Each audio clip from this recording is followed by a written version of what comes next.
Hello, j'espère que vous allez bien. On est aujourd'hui le 24 mai 2024, il est 6h50. Je dois avouer que j'ai hésité aujourd'hui en fait à faire un market review parce que je pense que les moments que nous vivons actuellement, notamment la journée d'hier, c'est justement le moment de prendre du recul et ça pourrait presque faire l'objet d'un weekly review en fait. Et je pense que je reviendrai dessus certainement ce week-end parce qu'il faut prendre un petit peu de hauteur en fait, hein.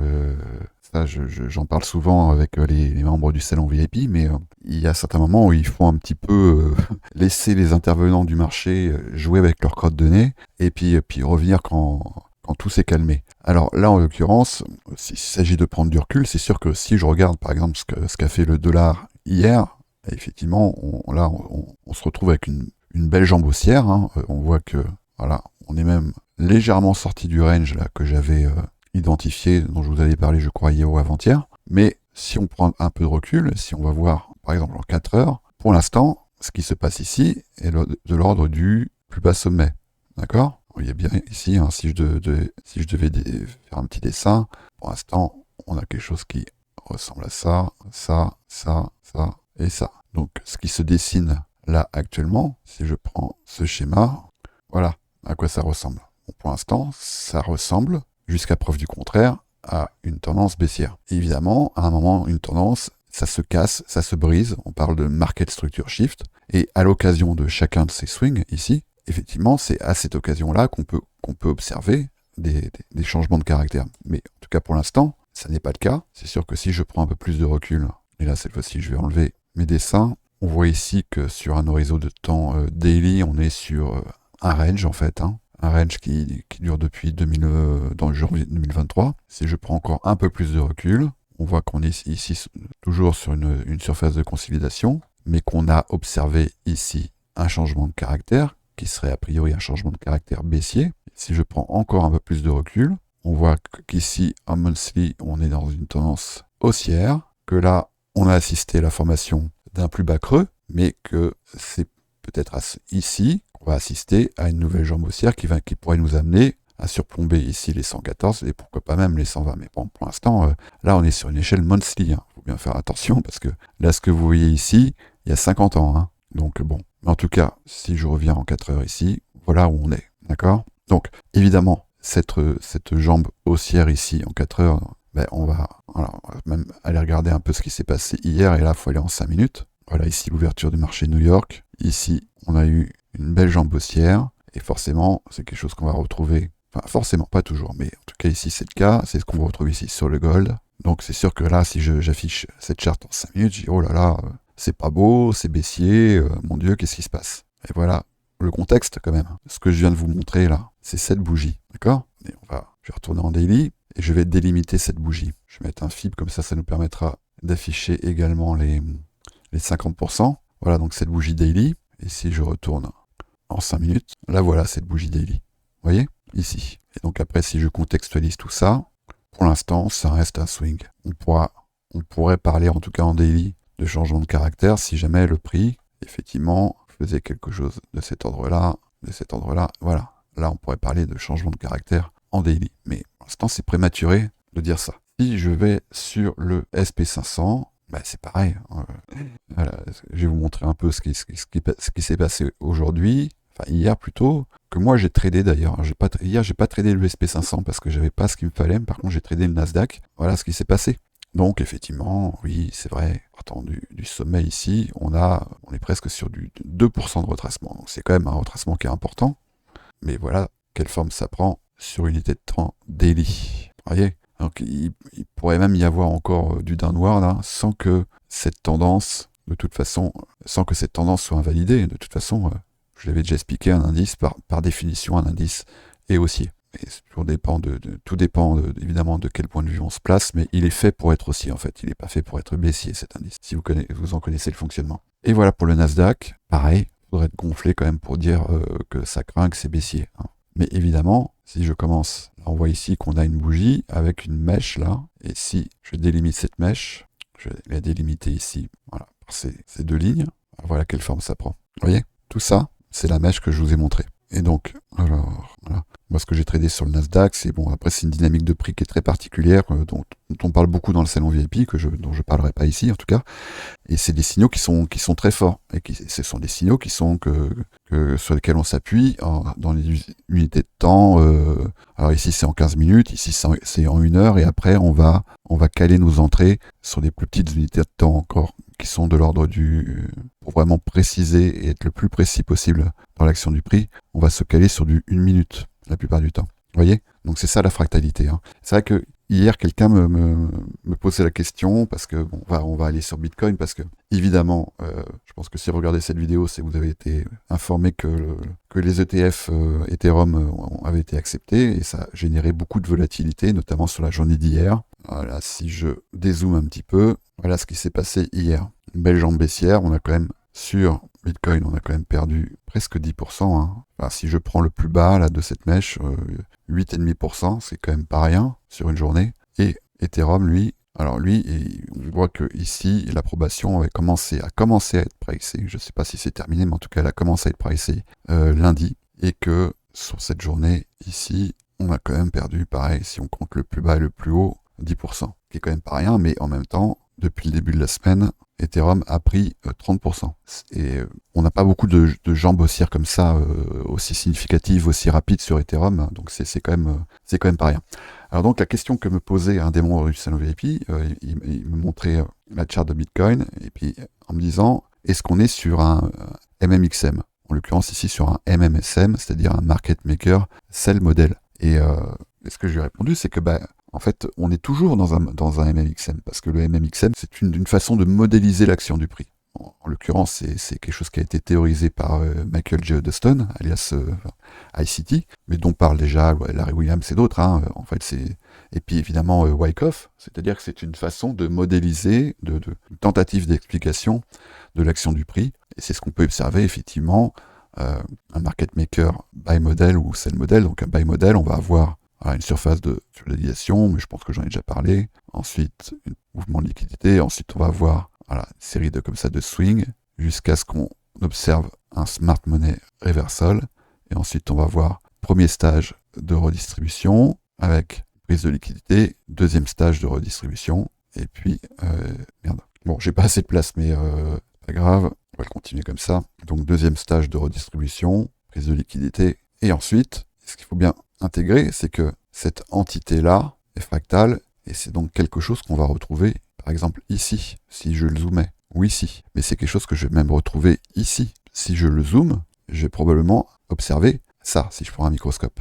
D'accord? Donc, la vocation ici d'un market maker, ici, c'est pas forcément d'aller prendre toutes les surfaces de conciliation qu'il va rencontrer, à moins d'être en tendance baissière. D'accord? Donc, maintenant, on va essayer de prendre un petit peu de recul. Et on va aller sur Bitcoin. Donc, oui, effectivement, ici, on voit bien une dynamique, là, avec donc des surfaces de consolidation, une série. Ici, je suis en 15 minutes, hein, mais je pourrais même passer en 5 minutes, je pense qu'on le verra encore mieux. Avec donc ici quelque chose qui pourrait ressembler à un smart money reversal. Ici, premier stage de distribution, prise de liquidité. Est-ce qu'on peut considérer ça comme le deuxième stage pourquoi pas? Donc ça, c'est d'après ce que dit ICT en interview, c'est son modèle préféré.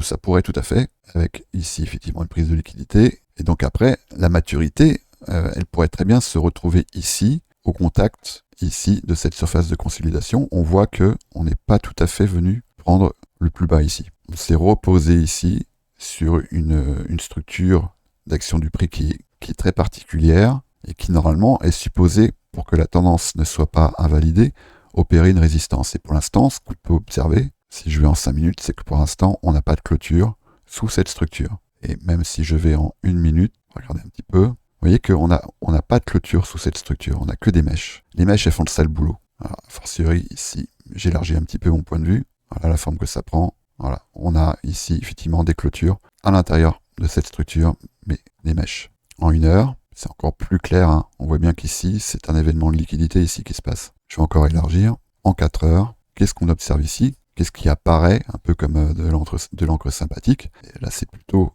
ici un buy model, d'accord? Et tant que cette surface de consolidation ici, elle est intacte, c'est-à-dire tant qu'on n'a pas de travail, je ne parle pas de contact ou de mèche, hein, mais je parle vraiment de travail de structuration. Une structuration, c'est quoi? C'est le prix qui vient dessous, mais qui fait pas juste ça. Ça compte pas. Qui va venir faire ça, et là, après, il va consolider. D'accord? Mais pour l'instant, c'est pas le cas. Pour l'instant, ce que je vois ici, et c'est ce que j'avais donné comme insight aux membres du salon VIP hier, je leur avais dit, moi, je me suis positionné ici. J'ai fait j'ai appliqué un setup que j'ai appelé le Davy Crockett parce qu'on pose des pièges en fait et on capture des zones de prix parce que on fait le biais que on est dans une structure ici qui a priori est plutôt haussière. Je dis a priori parce que évidemment un biais ça s'invalide, mais pour l'instant voilà donc le contexte dans lequel on est, d'accord? Et donc moi mon biais est plutôt de dire que on vient travailler cette zone. Peut-être qu'on pourra faire une incursion ici, c'est possible, mais qu'après la vocation, ce serait au final enfin, depuis le temps qu'on y est, ce serait de venir attaquer cette trendline ici. D'accord? Là, je fais pas de chartisme, hein, c'est pas c'est juste pour indiquer que ici, on a des zones de stop. Voilà, et qu'à partir du moment où on vient s'occuper de celle-ci, je pense que ça pourrait occasionner une réaction en chaîne qui nous amènerait au-dessus des 74K. Et après, c'est de la spéculation. Enfin, la spéculation, on en fait toujours. Mais après, on peut projeter. Et quand on projette un prix, on fait ce qu'on appelle des déviations standards. Ça, j'en parlerai à un autre moment. Et voilà où on est. D'accord? Donc, pour l'instant, effectivement, c'est sûr que si on resserre trop son angle de vue, qu'est-ce qui se passe? On est soumis au stress, on prend des décisions qui sont irréfléchies, qui sont parfois irrationnelles. Oh là là, ça baisse, je vends. Oui, effectivement, on peut vendre ici. En 5 minutes, c'est évident qu'ici, on peut vendre et on peut dégager des profits de cet acte de vente. D'accord? Ou ici, ça rebondit, ça y est, j'achète.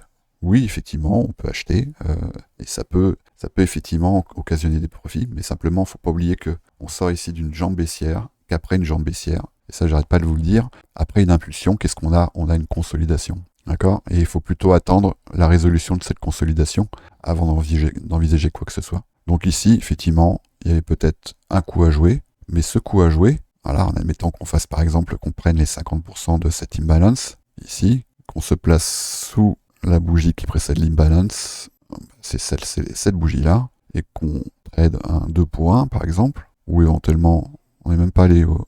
Non, on a un equal A ici, mais juste un 2 pour 1, voilà, ça nous fait un beau trade, youpi, d'accord? C'est évidemment pas ici qu'il faut songer à se positionner. D'accord, vous voyez bien qu'on est ici sur une consolidation. À moins que, effectivement, là, on va en minute et puis on essaie d'observer des changements de caractère, etc. Mais pour l'instant, regardez bien, même en une minute, hein, là, pour l'instant, comme disait un ancien Premier ministre, il est urgent d'attendre. Voilà, donc c'est ça, prendre du recul. Donc effectivement, on est sur un market maker, un MMXM. Pour l'instant, ça ressemble effectivement à un sell model, mais un sell model, à un moment donné, il va prendre cette forme. Voilà, ici on a un sell model ou cette forme. Pour l'instant, on ne peut pas savoir. Et ici, on a également un sell model. D'accord? Donc il faut prendre du recul. Donc ici, moi, ce que j'avais donné comme insight au salon VIP, c'était que, et on était hier, et il était 5h du matin, je crois, donc aujourd'hui on est vendredi, donc jeudi à 5h, donc ça fait du 11h, on était dans cette zone, voilà. On était autour des 70K. Et donc moi, j'avais indiqué que mon plan, que je comptais appliquer, parce que je pensais qu'on allait venir revisiter cette zone ici. Donc je me suis positionné comment? Certainement pas en levier, du spot, et j'ai engagé ici un capital que je suis prêt à perdre. Même si évidemment on est sur Bitcoin, donc je pense que c'est pas demain qu'il va aller à zéro, mais si c'était le cas, je suis tout à fait capable d'encaisser cette perte. Donc j'ai engagé ici un capital sur plusieurs niveaux, et il est bien évident que pour moi, ici, c'est du stop mental, c'est pas du hard stop, parce que, effectivement, moi, mon stop mental, il était plutôt ici dans cette zone. Il était sous la bougie qui précède le dernier imbalance de cette jambe ici en H4. Donc, mon stop mental, il était ici. Donc, c'est évident que si j'avais mis un hard stop sur le carnet d'ordre, j'aurais été stoppé. D'accord? Mais quand je parle de stop mental, c'est ce dont je vous parlais, c'est-à-dire que le prix n'est pas censé structurer dessous. D'accord? Donc, si j'ai engagé ici, par exemple, 1% de mon capital, si je vois que le prix, ici, il commence à structurer, et éventuellement même à structurer des figures de continuation baissière, je sortirai à ce moment-là et je perdrai peut-être, allez, en étant qu'on part d'ici, en étant qu'on commence à structurer dans cette zone, je perdrai peut-être 3 à 5% de 1%. D'accord? C'est-à-dire que c'est rien du tout. C'est ce que je suis prêt à perdre. C'est pour ça, quand je parle de stop mental, il faut faire attention. D'accord? Et il ne s'agit pas ici de s'engager avec un levier x20 parce qu'effectivement, là, le moindre petit retracement est décuplé. Et je pense pas que ce soit le bon move. Par contre, pour ceux qui veulent s'engager en spot sur cet asset ou un autre, d'ailleurs, bah, effectivement, c'est un bon move. Alors, si on regarde maintenant sur Ethereum ce qui s'est passé, c'est quand même compliqué ici d'avoir un biais baissier quand même. Hein. Et on voit effectivement que on a une surface de consolidation et qu'on n'a aucune clôture sous cette surface de consolidation. Tout le reste, c'est de la mèche. Si je vais en 15 minutes, vous voyez, pour l'instant, cette surface, elle est tenue. Même ici, hein, même en 5 minutes, voilà. Cette surface-là, elle est tenue. Maintenant, pour aujourd'hui, moi je pense que si vous vous êtes positionné hier à l'occasion du drawdown, je pense qu'on va savoir, à mon avis, d'ici la fin de la semaine, peut-être d'ici la fin de ce week-end, si on a acheté un couteau qui tombe ou pas. Moi, je ne crois pas. C'est pas moi mon biais, c'est que là, le sale boulot a été fait. Faut pas oublier ce qui s'est passé le 11 janvier. Ce qui s'est passé le 11 janvier, c'était l'approbation donc de ETF Bitcoin. Alors je ne sais pas si je vais pouvoir... Si. Voilà le 11 janvier, l'approbation ETF Bitcoin. Donc évidemment c'est une news. Je pense que beaucoup attendaient cette news pour se positionner. Et probablement, alors certains en spot, et ça reste aujourd'hui encore un très bon move, et d'autres un peu plus dégénérés, on va dire, des gènes, qui se sont dit, allez, levier x50, c'est la chance de ma vie, et qui, évidemment, se sont fait éclater les genoux. Et à l'occasion de cette jambe ici. Donc, suite à l'approbation des ETF, qu'est-ce qu'on a eu? Donc, le 11, c'est ici. On a une jambe baissière de presque 20%. Ok? Donc, il faut pas du tout écarter cette possibilité, parce que juste avant l'approbation, qu'est-ce qu'on a eu? On a eu un flux haussier. On a eu quelque chose d'assez stressant ici. Donc on a commencé par dégager déjà ceux qui anticipaient une approbation, là, vous voyez, cette jambe, par un mouvement de 12%, ok. Ensuite, on a eu une consolidation. Après, on a eu un pump assez massif. Ça, c'est avant l'approbation, d'accord. Et au moment de l'approbation, le marché avait besoin de sortir un maximum de monde avant d'engager une vraie trend haussière. Donc, où est-ce qu'on est sur Ethereum? C'est compliqué, très compliqué de spéculer dessus. Mais ce qu'on voit bien, c'est que là, on a eu une anticipation ici d'une approbation, parce qu'il y a eu quelques insights, parce qu'il y en a qui ont commencé à en parler. Juste avant, on a eu une mèche là qui est venue un peu calmer les plus impatients. Donc, il n'est pas du tout exclu qu'on ait encore un deuxième petit mouvement qui vienne sortir ceux qui se sont engagés avec des gros leviers là dans les jours qui viennent.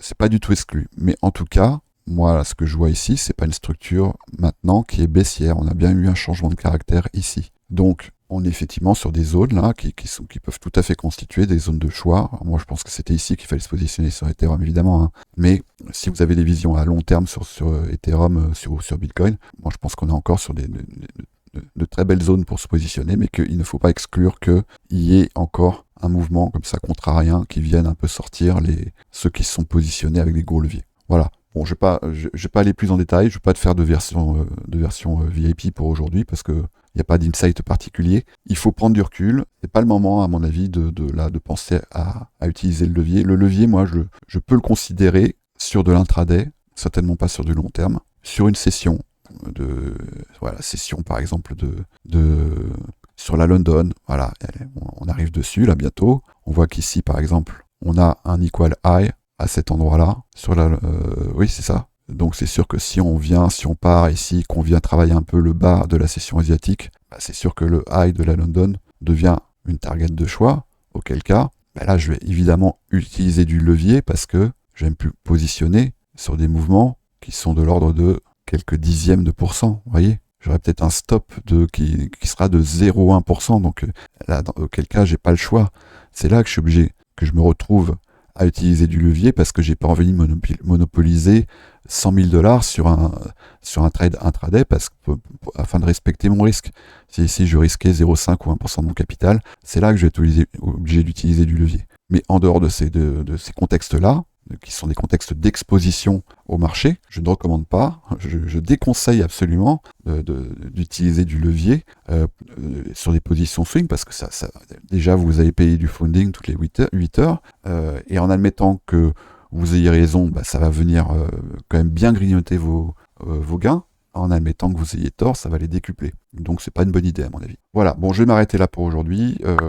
Je pense qu'on y verra certainement plus clair après. Déjà, on a encore quelques news, hein. Donc je pense que le temps va peut-être se dégager là ce week-end et la semaine prochaine, on a évidemment, on a le corps PCE, ça c'est très important, et ça intervient vendredi de la semaine prochaine, et c'est en plus la clôture, ça sera la clôture weekly. Donc là, à mon avis, il risque d'y avoir quand même beaucoup de création de liquidité là d'ici la fin de semaine prochaine. Faut pas oublier que le corps PCE, c'est quand même ce qui sert de support pour le calcul des taux d'intérêt, donc c'est quand même un événement qui est éminemment important. Donc d'ici là, faites attention à vous. Si vous avez des convictions, pour moi, c'est pas du tout déconnant d'envisager de se positionner sur les assets auxquels vous croyez, moyennant, et on l'a vu tout à l'heure, des drawdowns qui peuvent être quand même plus ou moins importants. Mais au final, je pense que ceux qui se sont positionnés jusqu'à présent et qui vont se positionner là dans les heures qui viennent, je pense que ça sera des moves gagnants d'ici quelques semaines. Voilà. Allez, bonne journée.